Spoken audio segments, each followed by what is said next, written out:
হাসরের ময়দানে আল্লাহ তাআলা যখন ফেরেশতাদের মাধ্যমে আগুনের শিকল দিয়ে টেনে জাহান্নামকে হাসরের মাঠে এনে দাঁড় করাবে, মনে করেন এখানে আইনা রাখবে, আমরা সবাই তাকাবো, এরকম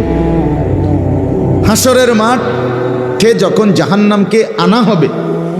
এই জাহান্নামের দিকে এক নজর তাকাইয়া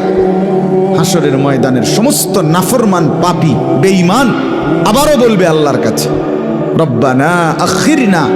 ইলা আজালিন করিব, আল্লাহ একটু সময়ের জন্য দুনিয়াটা আবার ফেরত দেন, হায়াত আবার ফেরত, সময়গুলো আরেকবার দেন, আরেকটু সময় দেন, নজিব দাওয়াতাক, আপনার সব কথা তখন মেনে নেব, অনাত্তাবিউর রসুল, আপনার রসুলদের আনুগত্য করব। আল্লাহ বলবেন না, না বান্দা, এখান থেকে কাউকে আর ফেরত দেওয়া